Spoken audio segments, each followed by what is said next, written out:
Essula y'e18.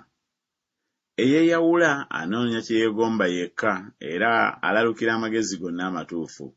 Omusirusiru tasanyukira kutegeera naye omutima gwe gwebikkule bwebikkuzi. Omubi bw'ajja n'okunyooma kujja era awamu n'okuswazibwa ne wajja n'okuvumibwa. Ebigambo eby'omu kamwa k'omuntu mazzi ga buziba, oluzzi olw'amagezi mugga ogukulukuta.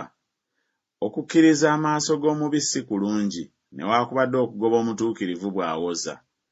Emimwa gy'omusirusiru giyingira mu nnyombo, akamwa ke ne kasaba emiggo.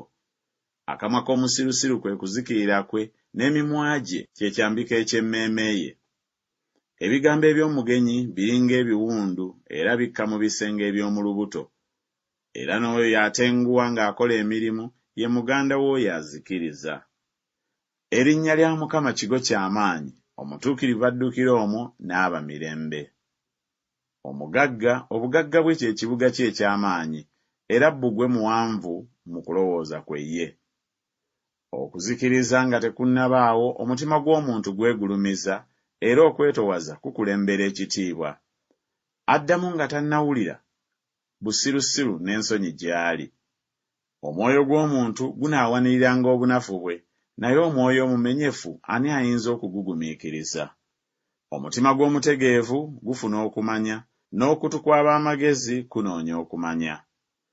Ekirabo eky'omuntu kimuseguliza era kimutuusa mu maaso g'abakulu. Asooka okuwoza afaanana nga ye mutuukirivu, naye munne n'ajja n'amukebera. Akalulu kalekesaayo ennyombo era kalamula ab'amaanyi.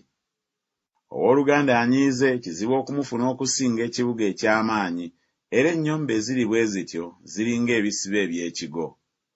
Olubuto lw'omuntu lulikkuta ebibala eby'akamwa ke, ekyengera eky'omu mimwa gye kiri mu mala. Okufa n'obulamu biba mu buyinza bw'olulimi, n'abo abalwagala balya ebibala byalwo.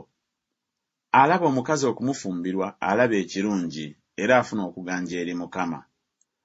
Omwavu yeegayirira naye omugagga addamu n'ebboggo. Akwana emikwano emingi yeereetako okuzikirira, naye waliwo ow'omukwano eyeegatta ennyo okusinga owooluganda.